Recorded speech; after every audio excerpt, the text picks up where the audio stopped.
All right, guys. Good morning. Um, it's Monday again. I hope you had a restful weekend. Um, we're going to cover chapter 6 today. But before that, I would like to talk a little bit about what you submitted already. Okay. So I want to be very, very, very clear because for some reason it looks like there's some issues with what you have to submit uh, and how your submission should look like, and so on and so forth. So um, I'll start with the yellow. Um, the results are not as the scores are not as high as I would expect.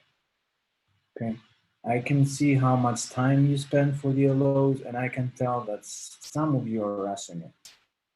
And I can also tell you that there's direct correlation, negative correlation actually, between the time you spend and the results you're getting. So there are people who are spending 1, 2 minutes. And look, I hope you're efficient and you can do very, very quickly. But from what I saw, for example, today, you're not that efficient. So what I'm trying to say is it's an open book learning opportunity. It's open book. You have my video and you have the slideshow for the week, right? So it doesn't make sense to me when some of you are not 100% successful. They're not getting the correct answers in all the items. Okay, those items are not designed to be extremely challenging.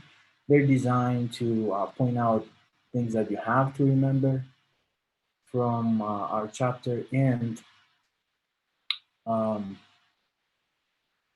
just to make you study. That's it. That's the point, right? Study the material and learn more. All right. So concerning the LPs, I it, one of the groups didn't submit today, so I don't know why. Another person in this class submitted the wrong LP. Again, go to our Moodle site. Okay, let me go. Let me share. Let me share and try to help out because uh, right. If you go to our Moodle site, right, and you go all the way up, we've talked about this. First of all, you have the PowerPoint template that you can use. All right, you have the rubric that I'm using and the TAs are using to assess whatever you submit. So that's a rubric. In here, you have the groups, and that's really important to know in which group you are. Group 1, 2, 3, 4, 5, 6 groups. 3 of them have 2 members, 1, 4, and 6. Okay. Also, in our forum, you see that I have Zoom resources for PDO. If you don't know how to do like you're supposed to do something very similar to what I'm doing right now. You create a PowerPoint slideshow, and all of this are in the syllabus, right? Which, by the way, most of you, the vast majority of you, got those extra points because you wrote that you have read and that you have understood the syllabus. And it's okay to have additional questions. It's cool. I just don't really understand. Nobody is coming to office hours, which is again tomorrow. Nobody bothered to come to that synchronous meeting. I understand you may have something else going on, but you don't.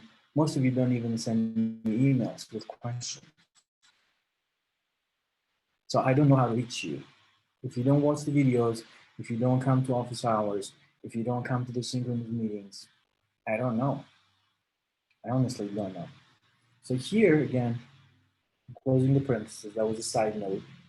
Here is all you need to create what I'm creating right now. You need a PowerPoint slideshow, and then you're sharing it, right? And you record it, and you submit the link, the Zoom link, where I can see this whole thing, and the handout. That's it. All right, so I'm going back here. And of course, I explain everything again here. I can tell, I can see, I know that not all of you are watching the videos, but again, what am I supposed to do, right? So again, I'm trying to be helpful at the beginning of the semester. We'll have plenty of time to catch up if we want to. Now, I'll stop sharing this, and I'll share. Actually, I'll go back here. I want to show you something. So we go back here. All right, you can see that there's a list of topics for LPs and for PDOs.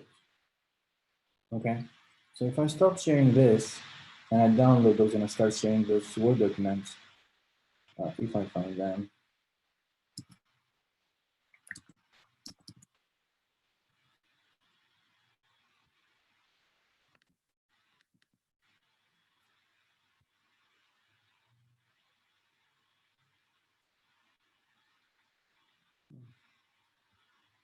I can see them here, but I cannot see them here. Okay, there we go.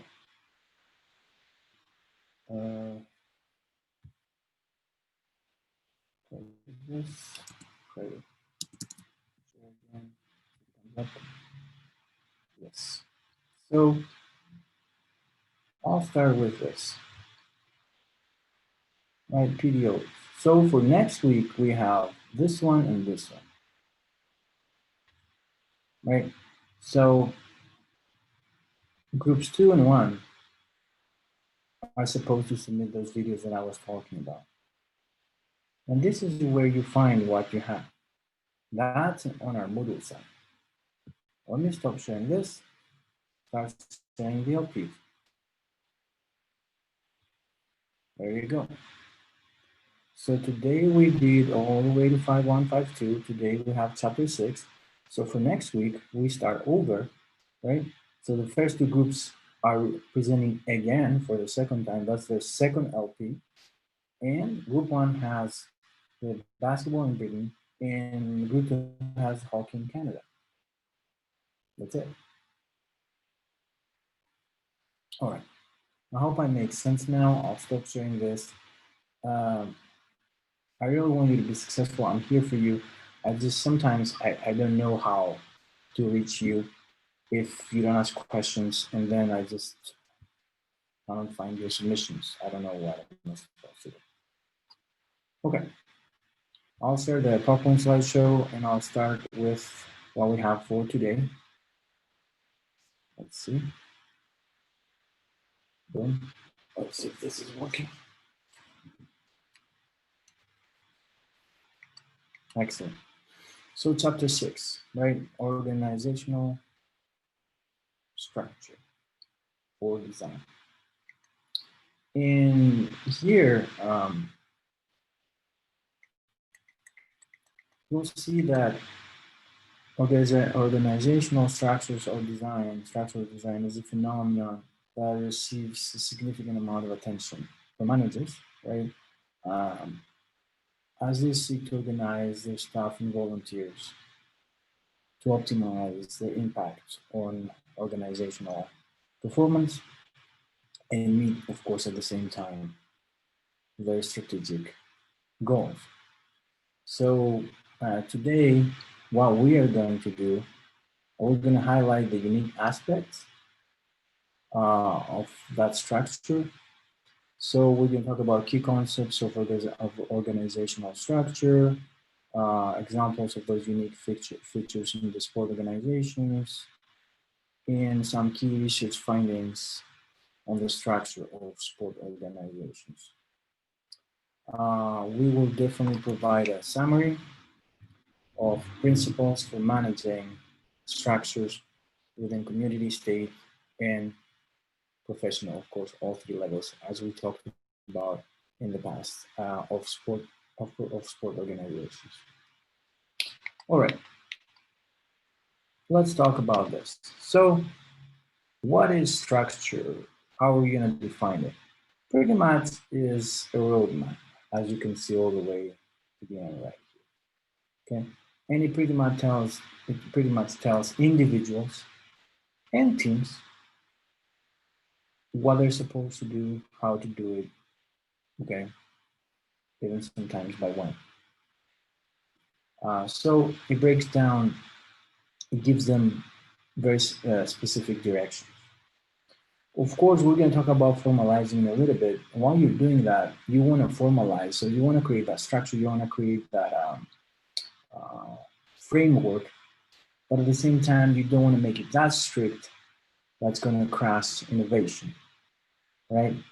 Also, as you can see, the second point, you want to have enough, some kind, some degree of control over your employees, but then again, not too much, and make them, make them lose their motivation. But of course, structure helps also with communication. You have specific reports that are getting generated automatically, for example, and that really increases the communication between departments, teams, individuals without the cost that we have. And that has to do, of course, also with technology. Okay, and we're going to talk about that in a second. In general, from this slide, which is again the cornerstone of the whole chapter, is for you to understand that this is a framework that outlines how tasks are divided, grouped, and coordinated within whatever organization we're going to talk about. Okay? And the reason to do that is, as we kind of said already, is, all these roles, the control, the task allocation. However, as you see in the last 3 points, it should reflect the goals of the organization. It should allow efficient use of resources. It should allow decisions and communication to occur. It doesn't happen automatically. We think those things have to be included in the organization or need to inspire how we structure, right? It doesn't happen all the time, but they should. They should be taken into consideration. So that's the purpose of the structure. Okay, so we have 6 dimensions, and we're gonna break them down one by one, and we're gonna spend some time talking about these 6 dimensions. Let's talk about work specialization. Of course, you want to create that production line, and we have that McDonald's example. Have you ever been to McDonald's? You know how there are specific people who chopping, let's say, vegetables, or they have them there chopped already. And there are some people that are on the phone talking with the customer outside as you're pulling over. And there are other people that are the cashiers, and there are people who also, make the burgers. Some other people make bring out the fries or the desserts or the drinks. So everybody in a way is specialized. Why? To reduce time, right, and increase efficiency. So you know what you're doing, and you're so good at it that you increase efficiency. You do the same amount of work in less time than somebody else, which means you are a better cashier than me because you can do your job better than me, so you can service more people per hour than me. That's an example of the production line. But we need all of them in that line, right, to work efficiently and collaborate. But individually, you have very specific tasks. Now, you don't want to specialize too much. That's the problem. If you specialize too much, I'm not going to be very motivated. All right. So I'm not going to be very motivated. I'll start not paying attention, which means more errors, which means more quality, less quality, poorer quality, and more accidents. Or even I won't even want to go to work. Right? It's not interesting anymore. I'm doing the same thing over and over. I'm stamping a piece of paper. Boom. The next one. Boom. So this doesn't really appeal to me. Yes, I'm specialized, but we may have taken it too far. Now, in you see leisure roles. That doesn't happen very much. So especially in some kind of organizations that they're not professional. So let's say you are in youth development of soccer, and yes, you're very specialized. You know exactly what you're doing, but at least the teams are changing, the individuals are changing, and you have to customize your training and so on and so forth. So yes, you are specialized, but you're not as much as we talked about. So we don't have more accidents and less quality during your job tasks. Departmentalization. All right, so this can happen for several reasons. And of course, I will talk about in a little bit a huge um, factor that affects this is size of the company, right? So we break down the company into departments, and why will we do that? Based on functions, right? All the accountants can make the accounting department, right? Based on products, Nike may have a specific departments for shoes, another department for apparel, and another department for the Nike software that you may download on your phone when you're running, Nike Running. Okay, based on customers. So men, Nike women, youth, older adults, geographically, East Coast, West Coast, Asia, Europe, Australasia. So it includes Australia. Who knows, right? And then based on the part of the process. So which part of the process? Maybe it's shipping. Okay, you have a specialized department based in shipping of your product. And then teams. Let's say you have a specialized department based, like we're talking about individual sports, team sports, and so on and so forth for Nike. So you can break down your company based on many different factors. But these people have some kind of like some common ground, some commonalities, which I think it makes sense. All right, chain of command. So the chain of command is the reporting trail that exists between the upper and the lower level of the organization. Now, when we give somebody authority, uh, we also give them responsibility. So authority refers to the rights managers have to give orders to people, right? Um, I don't know if you have ever been in a supervisor position, right? You were supervising some other employees, and you have the authority to give them orders. But at the same time, that was vested with some kind of responsibility because you were responsible to bring some results concerning whatever. And that's why you were supervising these employees, and that's why you were giving them orders, right? So again, with authority, there is assigned a corresponding level of responsibility.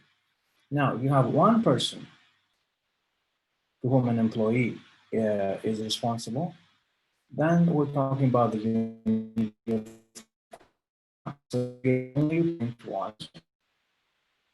Okay, that's simpler, that's clearer, that's usually less frustrating. So you don't get orders from two people or three people, right? I only have, let's say, my chair. I report to my chair. My chair may report to the dean, but I don't get orders from the dean directly because maybe whatever my chair says doesn't really, it's not the same with the dean.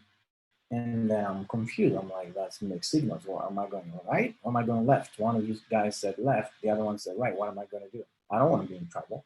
So we do need that high level of unity of command, although sometimes it may not be that simple. Having a single boss avoids employees having to deal with potential conflicts. All right. Now, let's talk about the span of control.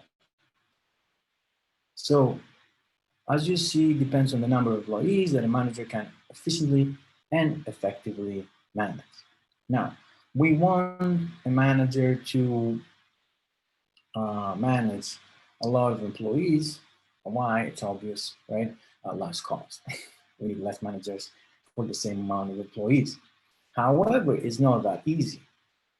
The wider the span of control, yes, we may have lower management costs, but we may lose that efficiency. Why? Well, it really depends on a lot of reasons. Now, if the manager is really skilled, we're talking about, we're going to talk about wider span.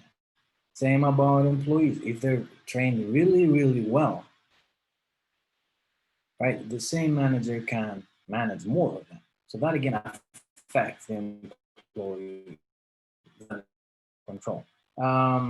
Similarity and complexity. If something is similar and not that complex, then again, you don't have to spend a lot of time. You don't have to train them or to be over their shoulders and control what they're doing and so on and so forth. So your span of control is wider again.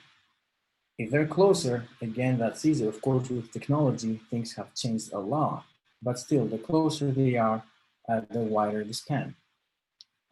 If there are standardized procedures that we can do that, that makes life easier. So if all your employees have to report by then, if they did this, or twice per day or 3 times per day, if they are again, that's kind of the type of formalization they have, the 1, 2, 3, 4, 5, and those procedures have been tested, and then we know they're working, that makes the span again wider.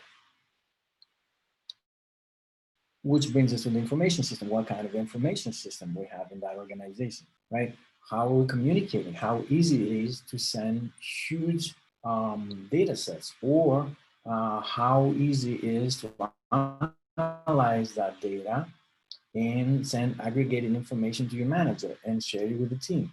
How, like, do they have something like what, like we, right? Example, we use a forum, right, as a means of communication. We can exchange information, we can email, we have this Zoom, we have also Skype, we can have an actual face-to-face meeting. How are we gonna communicate? The information system, the system that collects, analyzes, and exchanges information, how easy it is to use, and how fast it is to use, and how trained the people who are supposed to use it are. So all these are going to affect the span, how wide or narrow it is. All right, now centralization. Now here we have the degree to which decision making is located at the top of the organization. Now, uh, you can be either centralized 100% or decentralized 100%.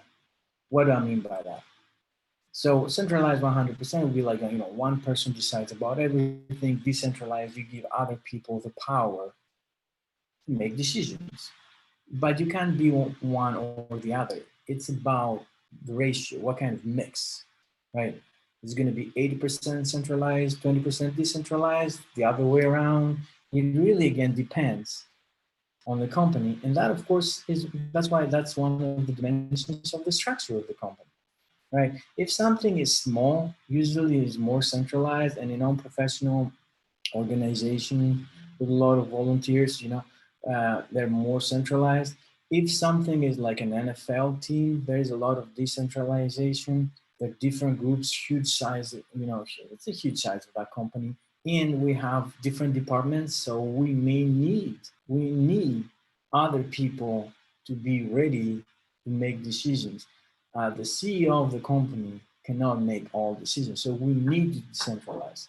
Again, it really depends on what mix is appropriate for our organization.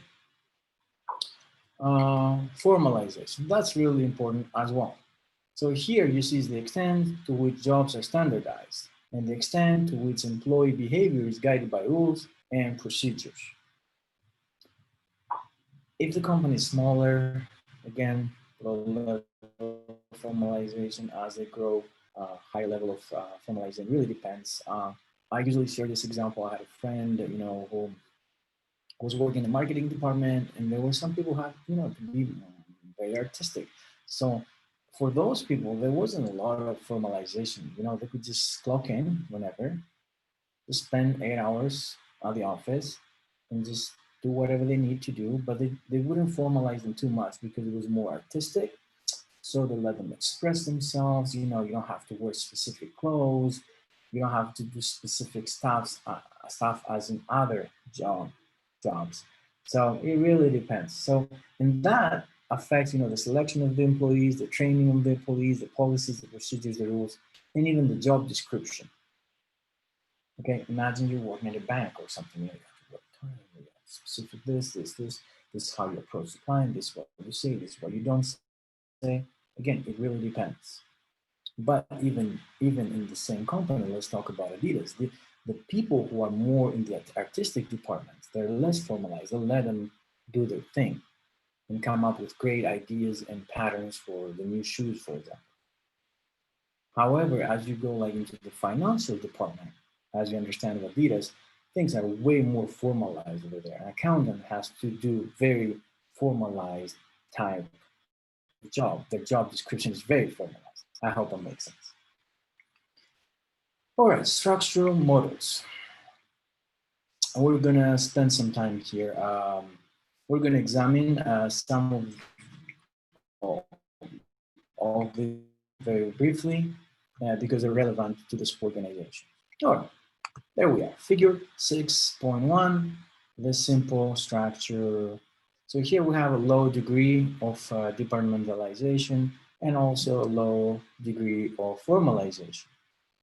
Wide spans of control, and here, you know, most likely, excuse me, the decision-making process is centralized. So very few people are responsible to make decisions. Imagine, you know, you are the store manager of a GNC in Plattsburgh, right? You have 2 or 3 employees, you have some suppliers, you have this, like very few people. You're the manager, you have to make some decisions, and the size of the company, as you can see, is very small. The advantages of structure like that is that you can really move very quickly, right? Flexible workforce. You may have some seasonal needs, so you may get somebody or let somebody go during busy periods or whatever you need, right? And most of the accountability rests with the manager here. Now, if the manager wants to expand the operation and you want to open other stores, like you become a regional manager for GNC, for example, right? Now, there you have to differentiate a little bit of structure. You have to add stuff to it, which brings us to something like this now. Right? You see there's more departmentalization, more formalization, and most likely there are decisions being made here. Not all decisions have to reach the chief executive officer. Aggregated info will reach the CEO, not everything, because he or she doesn't have the time to deal with everything. The size now is bigger, right? Um, you may have more locations, what else? More delivery services, more activities.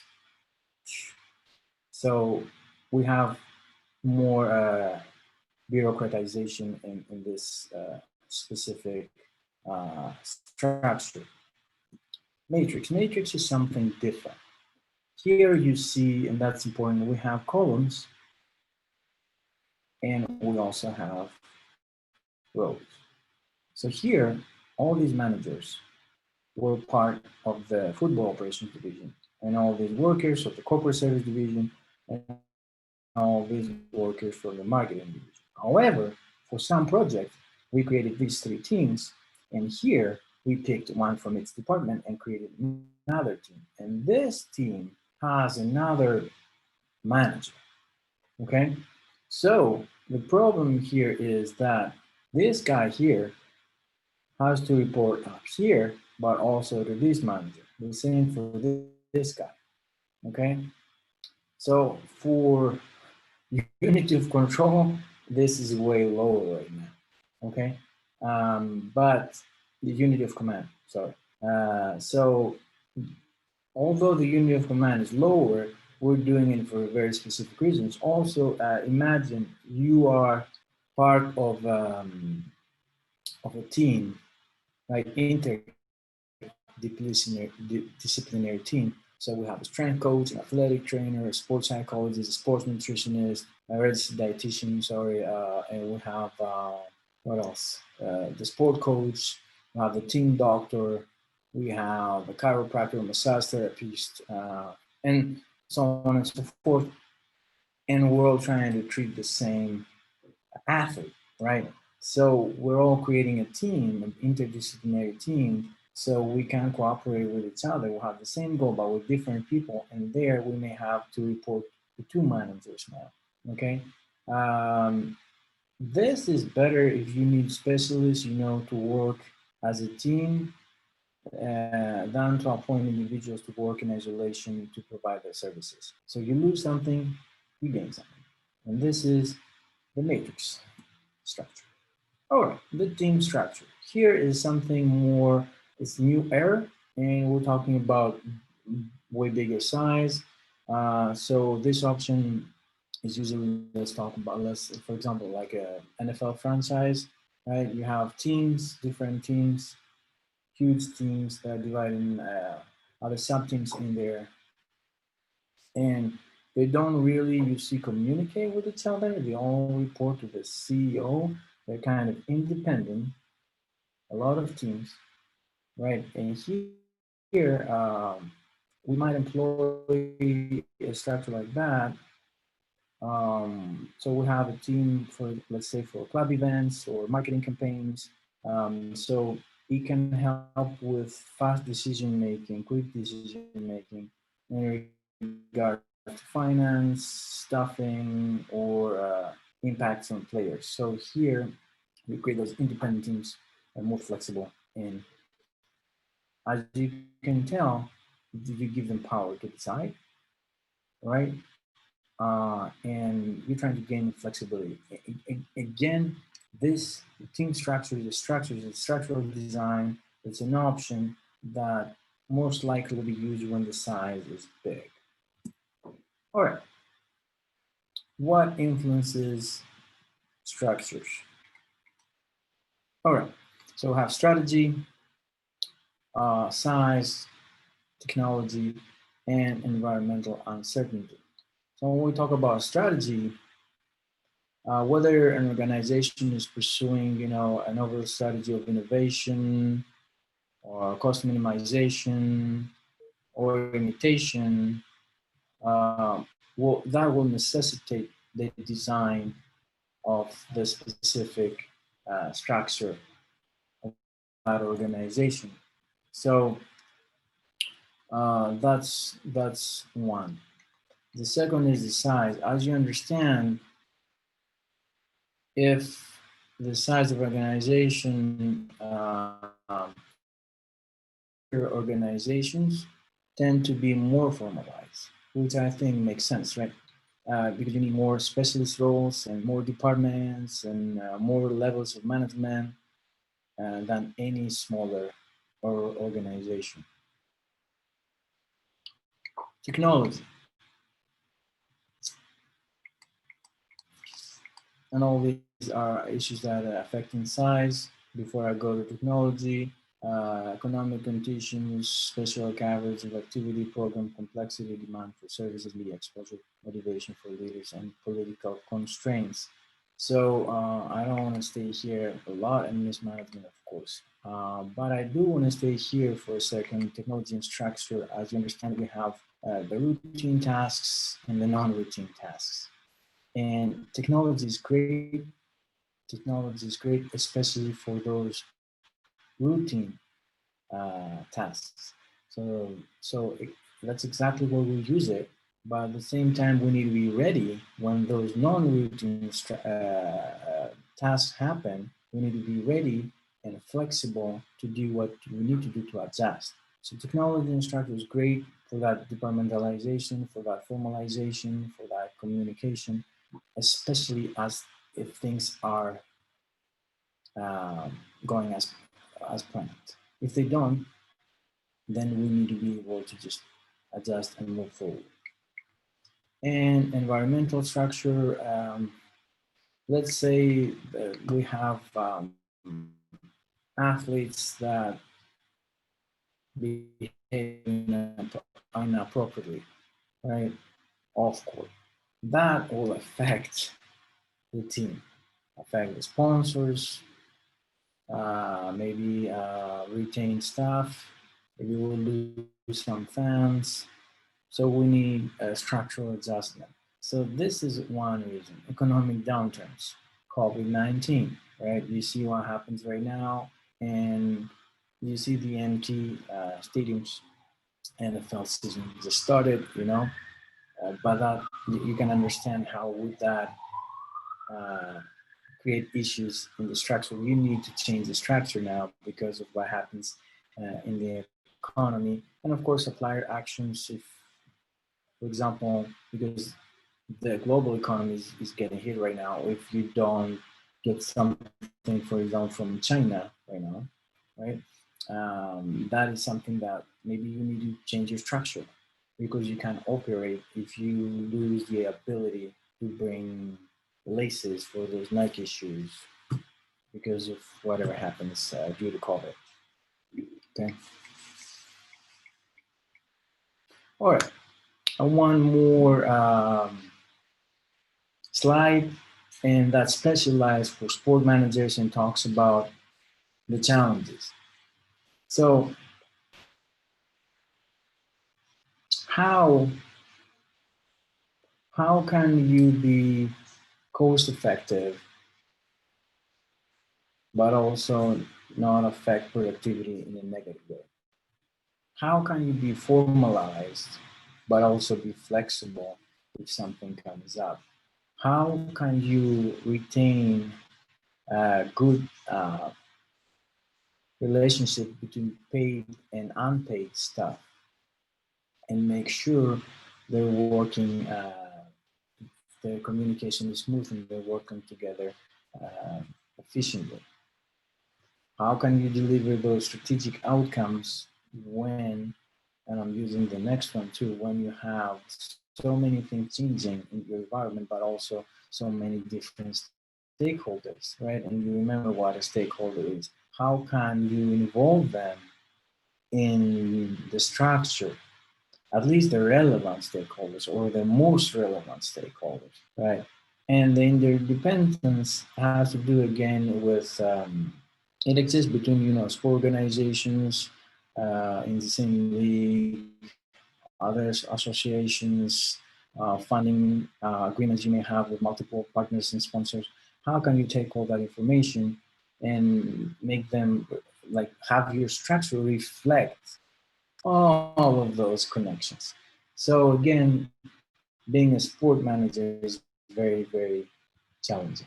All right, last slide for the day, the take-home points concerning organizational structure. That's the that outlines how tasks are divided and grouped and coordinated within the organization. 6 key elements: work specialization, departmentalization, chain of command, span of control, centralization and formalization, and generic contingency factors: size, strategy, technology, and environmental uncertainty.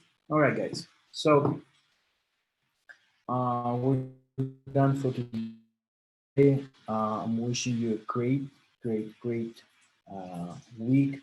I just want to make sure you understand what you have for this Sunday.